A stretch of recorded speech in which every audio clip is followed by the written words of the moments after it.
family, we have not a request. It's a gift from me to you. It's my request. Mine. George Carlin. If you don't know him, look him up. He is the king.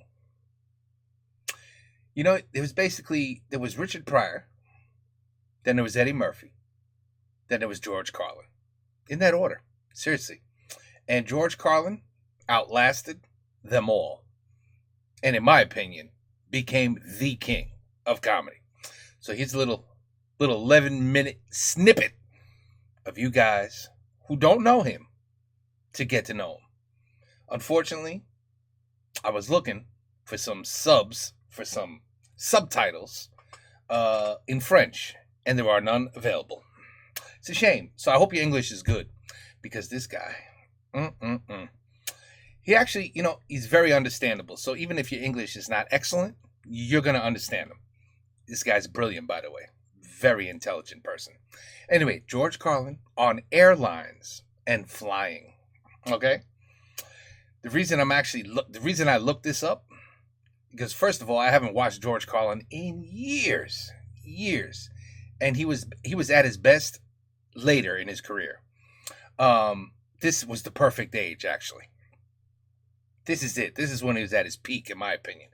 But it's my mother who just texted me and said she just laughed her ass off at this skit right here. So I said, you know what? I haven't watched him in years. Let's pop it up. Let's search for this. I believe this is what she was watching. And now we're all going to watch it together. Okay? Let's check it out.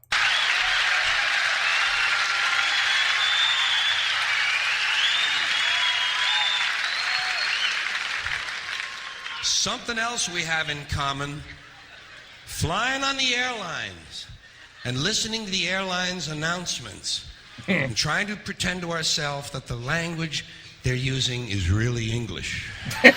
Doesn't seem like it to me. Whole thing starts when you get to the gate. First announcement: we would like to begin the boarding process. Extra word, process. Not necessary. Boarding is enough. We'd like to begin the boarding. Simple, tells the story. People add extra words when they want things to sound more important than they really are.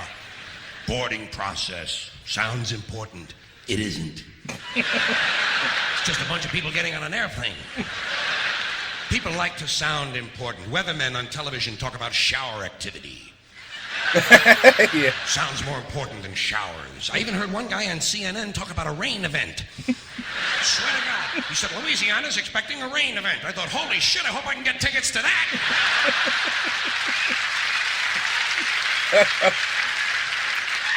Emergency situation. News people like to say, police have responded to an emergency situation.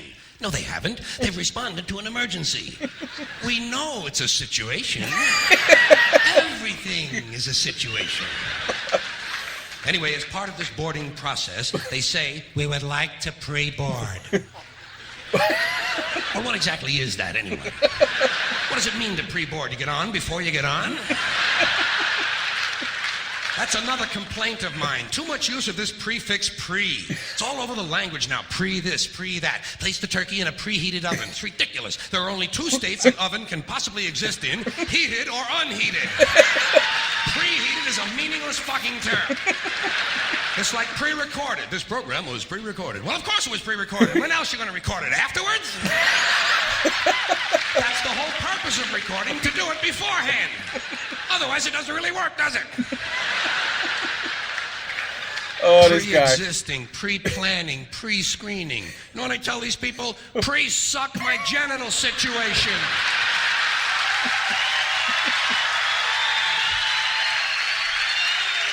Oh, man, it's coming back to me. It's coming back to me. It's been a long time. Understand what I'm talking about. A long time. Anyway, as part of this pre-boarding, they say, we would like to pre-board those passengers traveling with small children. Well, what about those passengers traveling with large children? Suppose you have a 2-year-old with a pituitary disorder. You know, a 6-foot infant with an oversized head. Kind of kid you see in the National Enquirer all the time. Actually, with a kid like that, I think you're better off checking him right in with your luggage at the curb, don't you? Well, they like it under there. It's dark. They're used to that. About this time, someone is telling you to get on the plane. Get on the plane, get on the plane. I say, fuck you, I'm getting in the plane. In the plane.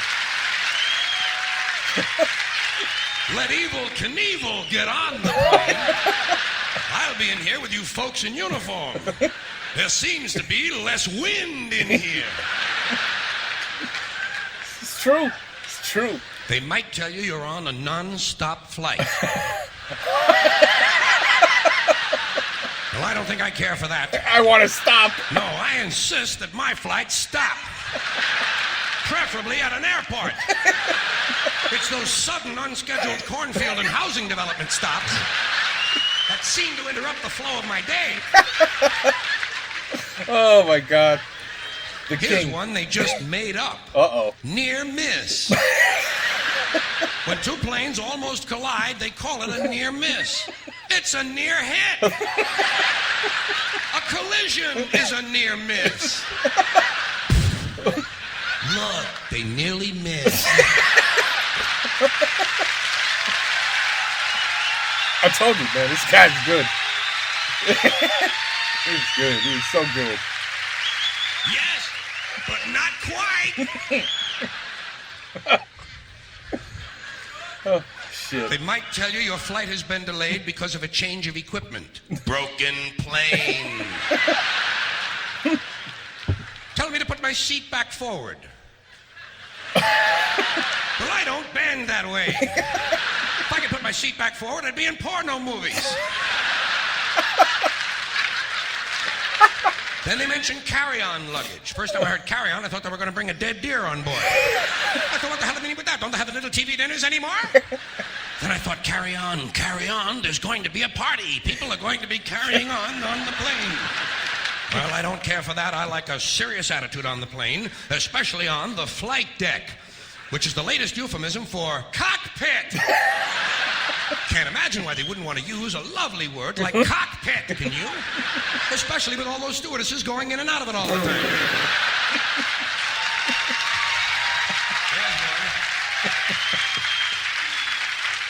There's a word that's changed, stewardess. First it was hostess, then stewardess, now it's flight attendant. You know what I call them? The lady on the plane.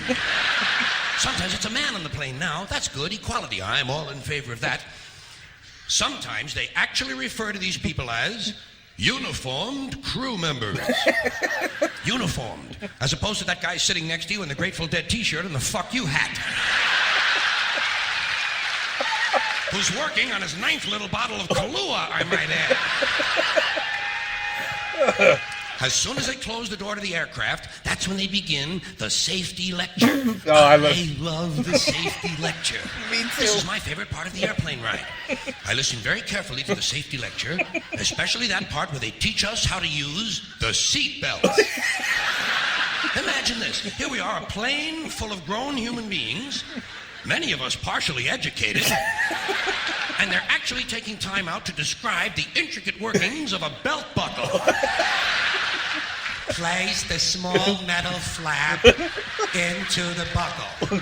Well, I asked for clarification at that point. Over here, please. Over here. Yes, thank you very much. Did I hear you correctly? Did you say place the small metal flap into the buckle, or place the buckle over and around the small metal flap? I'm a simple man. I do not possess an engineering degree, nor am I mechanically inclined. Sorry to have taken up so much of your time. Please continue with the wonderful safety lecture. Seatbelt. High-tech shit. The safety lecture continues. The next thing they do, they tell you to locate your nearest emergency exit. I do this immediately. I locate my nearest emergency exit, and then I plan my route. You have to plan your route. It's not always a straight line, is it? Sometimes there's a really big fat fuck sitting right in front of you. Well, you know you'll never get over him. I look around for women and children, midgets and dwarfs, cripples, war widows, paralyzed veterans, people with broken legs, anybody who looks like they can't move too well. The emotionally disturbed come in very handy at a time like this. You might have to go out of your way to find these people, but you'll get out of the plane a lot goddamn quicker, believe me. I say, let's see. I'll go around the fat fuck, step on the widow's head, push those children out of the way, knock down the paralyzed midget, and get out of the plane where I can help others.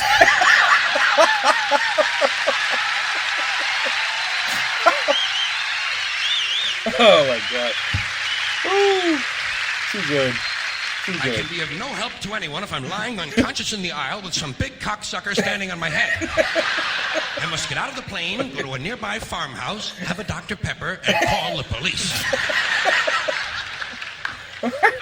The safety lecture continues. In the unlikely event, this is a very suspect phrase. Especially coming as it does from an industry that is willing to lie about arrival and departure times. In the unlikely event of a sudden change in cabin pressure, roof flies off.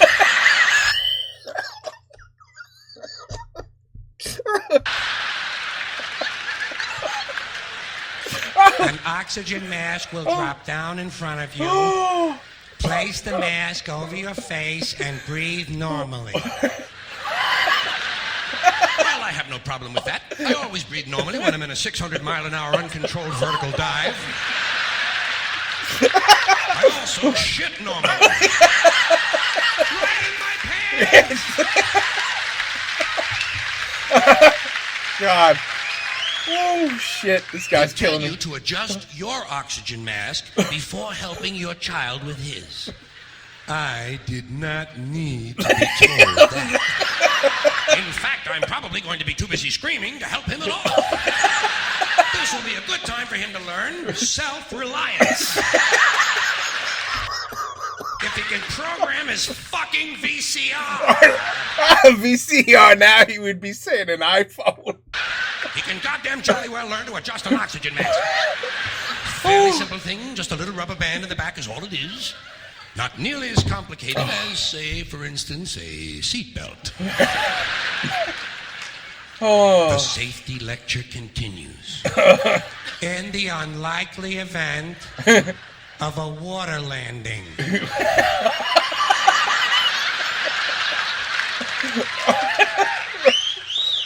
Well, what exactly is a water landing? Am I mistaken, or does this sound somewhat similar to crashing into the ocean?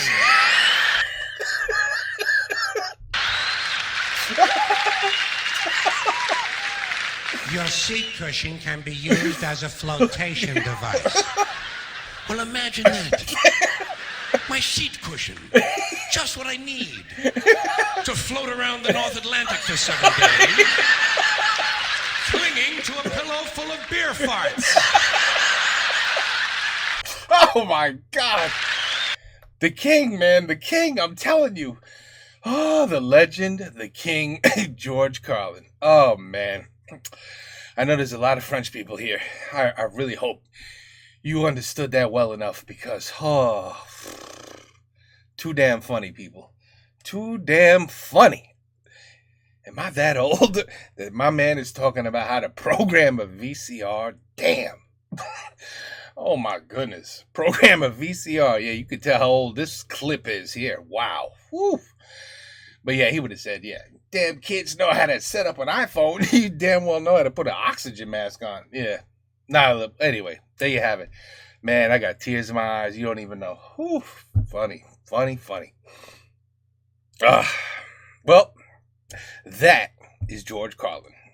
Most of you likely know who he is. But for those that don't, there you go. Introduction complete. Go ahead and enjoy, because he is seriously one of the best, if not the best. Seriously. Hilarious guy. Hilarious. And so smart, you have no idea. No idea how smart he is. There's other, I remember other clips that, you guys got to watch the one about the golfing. You guys got to watch the one about,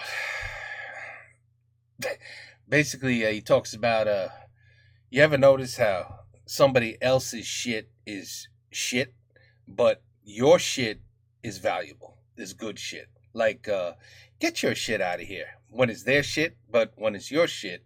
Anyway, never mind. You need to watch that one. That is great.